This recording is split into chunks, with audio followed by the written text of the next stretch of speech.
नमस्कार दोस्तों, मैं Dharmendra Verma online study with DK में आपका बहुत बहुत स्वागत करता हूं। जैसा कि आप सभी को पता है कि भाई यूपी टेट के एग्ज़ाम स्टार्ट हो चुकी है 2 जुलाई से। आज है 3 जुलाई, फर्स्ट शिफ्ट का पेपर हो चुका है। सेकंड शिफ्ट का ये जो पेपर है ये सेकंड शिफ्ट का है, यानी कि पेपर फर्स्ट की शुरुआत हो चुकी है। जिसमें हमने बाल विकास और भी जो विषय हैं उसके वीडियो अपलोड कर दिए हैं, उनको नहीं देखा है देख लीजिएगा। यहाँ पर हम पर्यावरण अध्ययन के आंसर की लेकर आए हैं।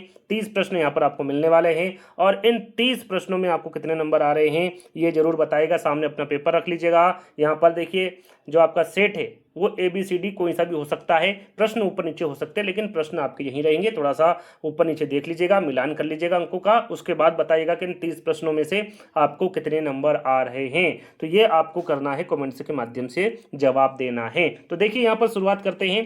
पहला प्रश्न आपसे पूछा गया था पर्यावरण अध्ययन में कि सीखने का कौन सा सिद्धांत यह सुझाव देता है कि शिक्षार्थी सक्रिय भागीदार होते हैं जो नई जानकारी को अपने पूर्व ज्ञान और व्यक्तित्व अनुभवों के साथ एकीकृत करके एक अद्वितीय अर्थ का निर्माण करते हैं। इसको बहुत अच्छे तरीके से मैंने आपको समझाया था और बताया भी था कि भाई इसका सही आंसर क्या होगा, है ना। पहले मतलब इनके बारे में जानकारी दे चुका हूं। क्या सही आंसर हो जाएगा? रचनावाद सिद्धांत। कौन सा आंसर सही हो जाएगा? रचनावाद सिद्धांत। यह सिद्धांत मानता है कि शिक्षार्थी निष्क्रिय श्रोता नहीं होते हैं ना, बल्कि वे अपने पूर्व ज्ञान और नए अनुभवों को जोड़कर सक्रिय रूप से ज्ञान का निर्माण करते उसे क्या कहते हैं? रचनावाद सिद्धांत। कई बार बताया था।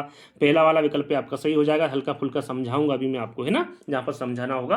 अगला प्रश्न आपसे पूछा गया था भारत सरकार के संबंध में कि भाई भारत सरकार का कौन सा प्रमुख मिशन विशेष रूप से शहरी क्षेत्रों में आवास की कमी को दूर करने के लिए बनाया गया है। मुख्य रूप से आर्थिक रूप से कमजोर वर्गों जो EWS होते हैं और निम्न आयु समूह जो LIG के लिए होते हैं, वो कौन सी योजना है? योजना के बारे में आपको बताना था। तो उस योजना का नाम है भाई प्रधानमंत्री आवास योजना। यह भारत सरकार की एक प्रमुख योजना है जिसका उद्देश्य शहरी और ग्रामीण क्षेत्रों में आर्थिक रूप से कमजोर वर्गों और निम्न आयु समूह को पक्के मकान उपलब्ध कराना है। उस आवास का नाम क्या है? प्रधानमंत्री आवास योजना। तीसरा वाला विकल्प आपका सही हो जाएगा। ठीक।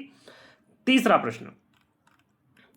प्रश्न पूछा गया था कि संचार योग्य रोगों के प्रयास को रोकने के लिए कौन सा व्यक्तिगत स्वच्छता सबसे महत्वपूर्ण है? तो सरल सा प्रश्न था। यदि आप यहां पर देखेंगे तो हाथ की स्वच्छता होगी तभी तो होगा भैया। संक्रामक जो रोग होता है या फिर जो बीमारी होती है, जो कीटाणु होते हैं, वो सबसे ज्यादा कहां पर फैलते हैं? हाथों के संपर्क से फैलते हैं। इसलिए हाथों को साफ रखना सबसे जरूरी है। तो बी वाला विकल्प होगा आपका सही। किसी ने ये डी लगाए, डी नहीं, इसका होगा सही आंसर बी वाला सही होगा। ठीक, आगे बढ़ेंगे।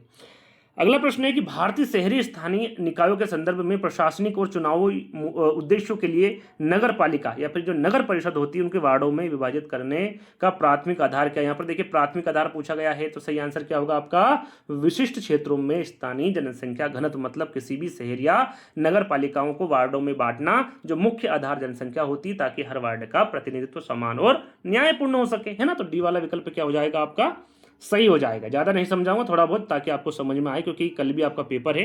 तो जो बच्चे का कल पेपर हो थोड़ा बहुत समझ जाए किस प्रकार के प्रश्न आ रहे हैं, उनका आंसर क्या हो सकते हैं, ना। तो अगला प्रश्न पूछा गया आपसे कि अधिगम प्रक्रिया में CCE यानी कि सतत और व्यापक मूल्यांकन के बारे में यहाँ पर बात की जा रही है। कौन सा पहलू छात्रों को निष्क्रिय श्रवण से सक्रिय भागीदारी की ओर बढ़ने के लिए प्रोत्साहित करता है? सरल सा प्रश्न था। 4 विकल्प देखेंगे, आंसर हो जाएगा आपके सामने। अधिगम गतिविधियों और परियोजनाओं में भागीदारी सतत और व्यापक मूल्यांकन यानी कि CCE रटने या केवल सुनने के बजाय बच्चों को करके सीखने पर जोर देता है। तो सही आंसर क्या होगा? अधिगम गतिविधियां और परियोजना में भागीदारी। डी वाला विकल्प आपका सही हो जाएगा। अगला प्रश्न यहां पर पूछा गया है आपसे, थोड़ा सा बड़ा कर देता हूं, मैं बड़ा करना भूल गया है ना, कोई बात नहीं, अब कर लेते हैं, है ना। अगला प्रश्न पूछा गया है आपसे कि भाई पैसा एक ऐसा व्यवसाय है। क्या पूछा गया है? कि पैसा एक ऐसा व्यवसाय है जिसमें दूसरों को सेवा प्रदान करने और आजीविका के लिए आय अर्जित करने के लिए रिक्त स्थान की आवश्यकता होती है। भाई किसकी आवश्यकता होती है? तो याद रखिएगा, इसमें विशेष ज्ञान और प्रशिक्षण की आवश्यकता होती है। किसकी? विशेष ज्ञान और प्रशिक्षण की आवश्यकता होती है। पैसा एक ऐसा व्यवसाय है जिसके लिए एक विशिष्ट प्रकार की पढ़ाई और कौशल की आवश्यकता होती है। बिल्कुल होती है। तो बी वाला विकल्प क्या हो जाएगा आपका? बिल्कुल सही हो जाएगा। अगला प्रश्न आपसे पूछा गया है कि EVS में पूछा गया है भैया कि ईवीएस में किस प्रकार का मूल्यांकन शिक्षकों के लिए एक ऐसे साधन के रूप में कार्य करता है जिससे वे एक भयमुक्त और सहायक वातावरण में छात्रों की प्रगति की निरंतर निगरानी कर सकते हैं। तो ये किस में होता है भैया? तो ये भी सरल सा प्रश्न था। तो इसमें होता है ये रचनात्मक मूल्यांकन में। किस में होता है? रचनात्मक मूल्यांकन में। यहाँ मूल्यांकन सीखने की प्रक्रिया के दौरान लगातार किया जाता है ताकि बच्चों की कमियों को जानकर उन्हें सुधारा जा सके। यह भयमुक्त होता है क्योंकि इसमें ग्रेडिंग से ज्यादा सीखने पर जोर देते हैं। तो सही आंसर क्या हो जाएगा आपका? रचनात्मक मूल्यांकन हो जाएगा। ठीक, आगे बढ़ेंगे। पौधों का वो कौन सा समूह पुष्पन में पहचाना जाता है? फिर से पढ़ लेते प्रश्न को। पौधों का कौन सा समूह पुष्पन से पहचाना जाता है और ऐसे बीज उत्पन्न करता है जो अंडाशय के अंदर बंद होते हैं? उसे क्या कहा जाता है? अच्छा प्रश्न था ये, पूछने वाले ने अच्छा प्रश्न पूछा। इसे कहते हैं एंजियोस्पर्म। क्या कहते हैं इसे भैया? एंजियोस्पर्म कहते हैं। डी वाला विकल्प आपका सही हो जाएगा। एंजियोस्पर्म वे पौधे होते हैं जिनमें फूल खिलते हैं और उनके बीज फल, जिसे हम अंडाशय भी कहते हैं, उसके अंदर सुरक्षित रूप से बंद होते हैं। उसे क्या कहते हैं? एंजियोस्पर्म कहते हैं। डी वाला विकल्प आपका सही हो जाएगा। ठीक, अगला प्रश्न थोड़ा और बड़ा कर देते हैं। निम्नलिखित में से कौन सा संवैधानिक निकाय भारत के राष्ट्रपति, लोकसभा जिसे निचली सभा कहते हैं और राज्यसभा ऊपरी सभा कहते हैं से मिलकर बना होता है? कितने से मिलकर बना होता है पहले तो ये पता होना चाहिए आपको। भारतीय संविधान के अनुसार संसद के 3 प्रमुख अंग होते हैं। अब वो किसके होते हैं ये पूछा गया था, तो वो संसद के होते हैं। किसके होते हैं? संसद के। पहले नंबर पर आता है आपका राष्ट्रपति, फिर लोकसभा जो निचला सदन होता है, फिर राज्यसभा होता है जो ऊपरी सदन होती है। 3 प्रमुख अंग से बनता है सदन, है ना, और उसी के बारे में पूछा गया था। तो 4th वाला विकल्प आपका बिल्कुल सही होगा। ठीक, आगे बढ़ेंगे।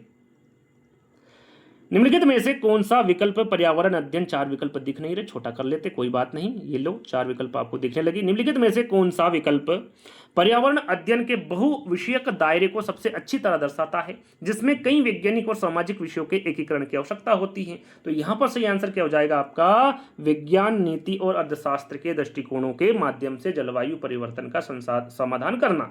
तो यहां पर जो बी वाला विकल्प है बिल्कुल सही हो जाएगा। आगे देख लेते हैं, थोड़ा बड़ा कर लेते हैं, छोटे प्रश्न आ गए तो। अगला प्रश्न क्या पूछा भैया आपसे कि ध्रुवी भालुओं के शरीर का तापमान बनाए रखने के लिए त्वचा के नीचे वसा उत्तक से चर्बी एक मोटी परत होती है। इस विशेष परत को क्या कहा जाता है? जो विशेष परत होती है उसे कहते हैं ब्लबर। क्या कहते हैं? ब्लबर।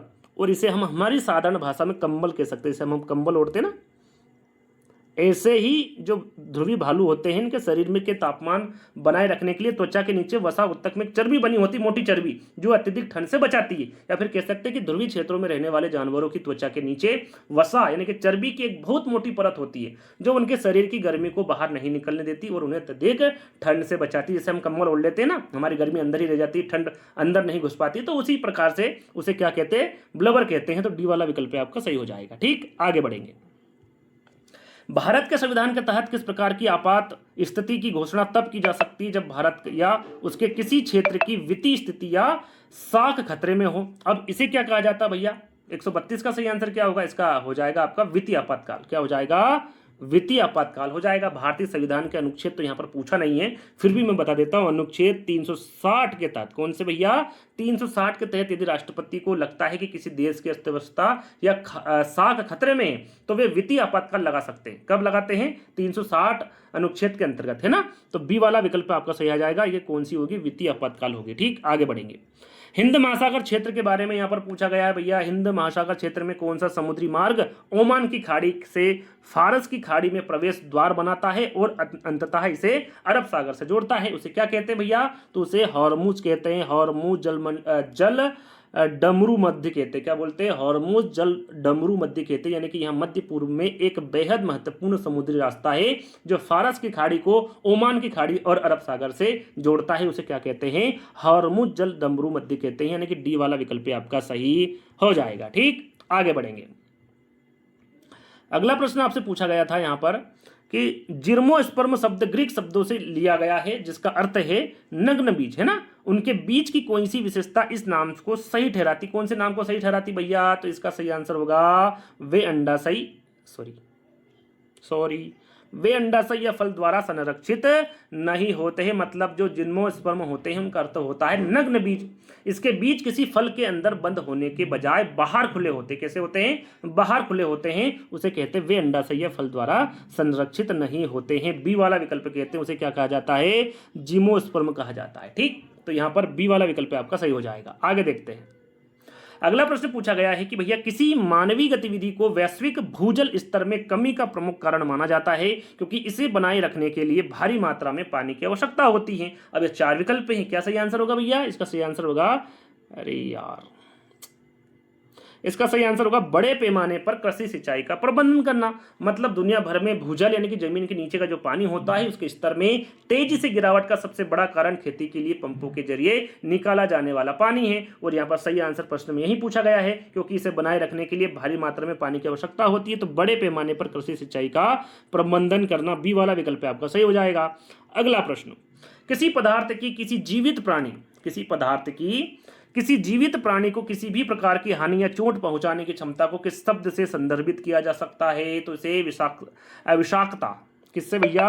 विषाक्तता से आप संदर्भित कर सकते हैं। किसी भी रसायन या पदार्थ के जहरीलेपन के स्तर को विषाक्तता कहते हैं, जो यह तय करता है कि वहां जीवित प्राणियों को कितना नुकसान पहुंचा सकता है। तो उसे क्या कहा जाता है भैया? विषाक्तता कहा जाता है। बी वाला विकल्प आपका सही हो जाएगा। अगला प्रश्न आपसे पूछा गया था कि एकीकृत पर्यावरण विज्ञान का कौन सा परिणाम भावी पीढ़ियों के लिए पारिस्थितिकी संतुलन बनाए रखते हुए प्राकृतिक संसाधनों के जिम्मेदार उपयोग को सुनिश्चित करने पर केंद्रित है? तो ये हो जाएगा आपका सतत पद्धति। क्या हो जाएगा? पहला वाला विकल्प सतत पद्धति। इसका अर्थ होता है विकास के ऐसे तरीके अपनाना जिससे आज की जरूरतें भी पूरी हो जाए और आने वाली पीढ़ियों के लिए भी संसाधन बचे रहें। इसे क्या कहा जाता है? सतत पद्धति कहा जाता है। पहला वाला विकल्प आपका सही हो जाएगा। अगला प्रश्न देख लेते भैया। अगला प्रश्न क्या पूछा गया था? अगला प्रश्न पूछा गया था कि भारत में 31 अक्टूबर को विशेष रूप से राष्ट्रीय एकता दिवस यानी कि नेशनल यूनिटी डे के रूप में क्यों मनाया जाता है? क्यों मनाया जाता है भैया? सरदार वल्लभ पटेल की जयंती मनाने के लिए मनाया जाता है 31 अक्टूबर को, है ना। भारत में हर साल 31 अक्टूबर को सरदार पटेल के जन्मदिन को राष्ट्रीय एकता दिवस के रूप में मनाया जाता है, क्योंकि उन्होंने स्वतंत्रता के बाद 500 से अधिक रियासतों को एकजुट करके एक अखंड भारत का निर्माण किया था। आपको पता है ना? बिल्कुल पता होगा। तो यहां पर बी वाला विकल्प आपका सही हो जाएगा। ठीक, आगे बढ़ेंगे। अगला प्रश्न आपसे पूछा गया था, वो थोड़ा सा बड़ा प्रश्न है, थोड़ा छोटा कर लेते हैं, कोई दिक्कत नहीं है। प्रश्न पूछा गया था कि शैक्षिक मनोविज्ञान में कौन सा दृष्टिकोण यह बताता है कि सीखने का हस्तांतरण की सबसे अधिक संभावना तब होती है जब दो गतिविधियों में समान तत्व या साझा सिद्धांत होते हैं? तो यहां पर सही आंसर हो जाएगा कार्य के बीच हस्तांतरण के समान तत्वों के स्पष्टीकरण। यानी कि ये किस सिद्धांत के अनुसार यदि पूछ ले आपसे, तो थार्नडाइक के सिद्धांत के अनुसार जब दो अलग अलग कामों या गतिविधियों में कुछ तत्व समान होते हैं तो एक काम का सीखा हुआ ज्ञान दूसरे काम में आसानी से मदद करता है। ये पहले मैं बता चुका हूं, है ना। तो इसे कहते हैं बी वाला विकल्प, यानी कार्य के बीच हस्तांतरण में समान तत्वों के स्पष्टीकरण, है ना। स्पष्टीकरण, बी वाला विकल्प आपका सही हो जाएगा। अगला प्रश्न पूछा गया है कि पारिस्थितिकी संदर्भ में जैव विविधता के नुकसान से मुख्य रूप से क्या तात्पर्य है? यहाँ पर तात्पर्य पूछा गया है। सही आंसर क्या हो जाएगा आपका? पारिस्थितिकी तंत्रों में प्रजातियों की विविधता और संख्या में कमी। मतलब यहाँ पर जैव विविधता की सीधी सीधी बात की जा रही है। जैव विविधता का मतलब होता है धरती पर मौजूद विभिन्न प्रकार के जीव जंतु और पेड़ पौधे। इसका नुकसान होने का मतलब है इन प्रजातियों को खत्म होना या इनकी संख्या में भारी गिरावट आना। ठीक, तो सही आंसर क्या हो जाएगा आपका? यहाँ पर बी वाला हो जाएगा। चलिए आगे बढ़ेंगे। अगला प्रश्न पूछा गया है आपसे यहाँ पर, ट्रेनिंग के दौरान एक कोच खिलाड़ियों को अपने कार्यों में तालमेल बिठाना, खुलकर बातचीत करने और जिम्मेदारी आपस में बांटने के लिए प्रोत्साहित करता है। इससे किस कौशल को मजबूती मिल रही है? कौन से कौशल को मजबूती मिलेगी भैया? टीम का सामंजस्य। मतलब जब एक खेल कोच खिलाड़ी को आपस में बात करने और मिलकर रणनीति बनाने के लिए प्रेरित करता है तो इससे पूरी टीम एकजुट होती है और एक इकाई के रूप में काम करती है। तो जो फोर्थ वाला विकल्प है क्या हो जाएगा? सही हो जाएगा। ठीक, आगे बढ़ेंगे। कौन सा काम किसी खेल प्रतियोगिता के परिणाम को जानबूझकर बदलकर नैतिक मानकों का सबसे सीधे तौर पर उल्लंघन करता है? कौन सा करता है? आर्थिक फायदे के लिए मैच के नतीजों में हेरफेर करना, है ना। सरल सा था, बी वाला विकल्प आपका सही हो जाएगा। आगे बढ़ेंगे। अगला प्रश्न आपसे पूछा गया है पारिस्थितिकी तंत्रों के हिसाब से यहाँ पर बताना है कि भाई पारिस्थितिकीय तंत्रों और रिक्तस्थान का सुरक्षा और संरक्षण जैव विविधता और जलवायु विनिमय को बनाए रखने के लिए क्या आवश्यक है? तो इसके लिए प्राकृतिक संसाधन आवश्यक है ना, प्राकृतिक संसाधन। तीसरा वाला विकल्प सही होगा। आगे देख लेते हैं। भू आकृतियों का कौन सा जोड़ा उनकी विशेषताओं के साथ सही ढंग से मेल खाता है? यहाँ पर मेल देखना भैया कौन सा खाता है, तो देख लेते हैं। घाटियां, ऊंची सतह, चपटा शिखर, खड़ी चोटियां, मैदान है, पर्वत है, पठारे। चार विकल्प नहीं पढ़ूंगा, आंसर बता देता हूं। आंसर होगा आपका पर्वत, चौड़ा आधार, खड़ी ढलाने, नुकीली चोटियां। मतलब यहाँ पर्वतों की बिल्कुल सही भौगोलिक परिभाषा है। पहाड़ नीचे से बहुत चौड़े होते हैं, ऊपर जाते जाते उनकी ढलानें खड़ी हो जाती हैं और चोटी कैसी होती है, नुकीली हो जाती हैं। तो यहाँ पर तीसरा वाला विकल्प क्या हो जाएगा आपका, बिल्कुल सही आंसर हो जाएगा। चलिए आगे बढ़ेंगे। निम्नलिखित में से कौन सी मानवीय गतिविधि यह सुनिश्चित करती है कि प्राकृतिक संसाधनों का उपयोग इस दर पर किया जाता है जिससे वे प्राकृतिक रूप से पुनः पूर्ति हो सके और भावी पीढ़ियों के लिए उपलब्ध रहे? इसे क्या कहा जाता है भैया? इसे सतत संसाधन प्रबंधन कहा जाता है। क्या कहा जाता है? सतत संसाधन प्रबंधन, यानी कि प्राकृतिक संसाधनों का इस समझदारी से इस्तेमाल करना कि वे पूरी तरह खत्म ना हो और प्रकृति उन्हें वापस ऐसे बना सके, है ना। इसे कहते हैं सतत संसाधन प्रबंधन। तीसरा वाला विकल्प आपका सही हो जाएगा। अगला प्रश्न आपसे पूछा गया है कि भैया किस प्रकार का रिकॉर्ड संक्षिप्त घटनाओं का प्रसंगों पर आधारित होता है जिसमें किसी छात्र के देखे गए व्यवहार और उनकी व्यक्तिगत विशेषताओं, कौशलों तथा आचरण को उजागर करने वाली महत्वपूर्ण घटनाओं को दर्ज किया जाता है? उसे क्या कहा जाता है? उसे वृत्तांत अभिलेख कहा जाता है। क्या कहा जाता है? वृत्तांत अभिलेख। यहाँ एक प्रकार की डायरी या लोंग कह सकते हैं इसे, जिसमें शिक्षक किसी छात्र के जीवन की किसी विशेष घटना, उसकी व्यवहार या कौशल को संक्षिप्त में लिखकर सुरक्षित रखते हैं। तो डी वाला विकल्प क्या हो जाएगा? सही हो जाएगा। ठीक, आगे बढ़ेंगे। किसी राज्य की शासन संरचना शासन संरचना में कानूनी मामलों को संभालने और विवादों को सुलझाने के लिए कौन सा निकाय उत्तरदायी होता है? तो ये होता भैया राज्य न्यायपालिका। कौन होता है? राज्य न्यायपालिका। किसी भी राज्य में कानून व्यवस्था बनाए रखने, नागरिकों के अधिकारों की रक्षा करने और विवादों पर न्यायपूर्ण फैसला सुनाने का जो काम है ये न्यायपालिका का होता है। किसका होता है? न्यायपालिका का, राज्य की न्यायपालिका का। डी वाला विकल्प आपका बिल्कुल सही आंसर हो जाएगा। अगला प्रश्न देखते हैं भैया, दो प्रश्न और बचे हुए हैं आपका, ये भी देख लेते हैं। क्या पूछा गया है? निम्नलिखित में से कौन सा विकल्प एक चुनौतीपूर्ण प्राकृतिक वातावरण में जीवित रहने के लिए मानव के सांस्कृतिक अनुकूलन का सबसे अच्छा उदाहरण पूछा गया है? वो सबसे अच्छा उदाहरण है आर्कटिक क्षेत्रों में इंसुलेटेड कपड़े पहनना और इग्लू बनाना। मतलब जब इंसान कठोर और जानलेवा प्राकृतिक वातावरण से बचने के लिए अपनी जीवन शैली और संस्कृति में बदलाव करता है तो उसे सांस्कृतिक अनुकूलन कहते हैं। क्या कहते हैं? उसे सांस्कृतिक अनुकूलन कहते हैं। और यहाँ पर इसी के बारे में पूछा गया था। ठीक, तो यहाँ पर बी वाला विकल्प क्या हो जाएगा? सही हो जाएगा। ठीक, चलिए अब हमें मिलान करना है। ये तीन विकल्प ही काफी, इसमें आप आंसर देख सकते हैं। बंदरगाह को उनके राज्यों से मिलान करना है कि कौन सा बंदरगाह कहाँ है। जवाहरलाल नेहरू बंदरगाह की हम बात करें तो ये कहाँ पर है भैया? तो ये आपके मुंबई में है। मुगाओ बंदरगाह तो बिल्कुल सीधा देख सकते हैं, ये गोवा में है। नया मंगलोर बंदरगाह ये कहाँ पर है? तो ये कर्नाटक में है। तो आप यहाँ पर फोर्थ विकल्प पे देख सकते हैं। कोचीन बंदरगाह ये कहाँ पर है? तो ये आपके केरल में है। तो आप इसको देखेंगे, यदि सही जोड़ी का मिलान करेंगे तो आपका तीसरा वाला विकल्प बिल्कुल सही रहेगा। पहले का तीसरा, दूसरे का दूसरा, तीसरे का चौथा और चौथे का पहला। तो तीसरा वाला विकल्प आपका बिल्कुल करेक्ट होगा। सही जोड़ी मिलान करना हमने पहले बताया था आपको, है ना। तो आगे देख लेते हैं। अगला प्रश्न है आपका, थोड़ा छोटा करना ही होगा क्योंकि चार विकल्प यहाँ पर दिख नहीं रहे हैं। यहाँ पर अगला और अंतिम प्रश्न पूछा गया था कि खेलों की कौन सी श्रेणी छात्रों को साझा लक्ष्यों की दिशा में मिलकर काम करने के लिए प्रोत्साहित करती है जिससे उनके समुदाय की भावना, सामाजिक कौशल और टीम वर्क विकसित करने में मदद मिलती है? वो क्या है भैया? तो वो सीधा सा सिंपल है। वो क्या है? टीम खेल है। ऐसे खेल जिनमें कई खिलाड़ी एक समूह में मिलकर खेलते हैं, वे बच्चों में एकता, नेतृत्व, सहयोग और सामाजिक कौशल विकसित करने का सबसे अच्छा तरीका होता है टीम खेल में, है ना। तो फोर्थ वाला विकल्प आपका सही होगा। पहले तो आपको यह बताना है कि भैया इन 30 प्रश्नों में, पर्यावरण के इन 30 प्रश्नों में कितने नंबर आ रहे हैं। ठीक, ये जरूर बताएगा। फिर टोटल जो 150 प्रश्न हैं जो हम आपको बता रहे हैं, इनमें आपको कितने नंबर आ रहे हैं ये भी आप हमें जरूर बताइएगा, है ना। तो आज के वीडियो में ही समाप्त करते हैं, अगले वीडियो में जल्द ही मिलेंगे। जब तक के लिए धन्यवाद।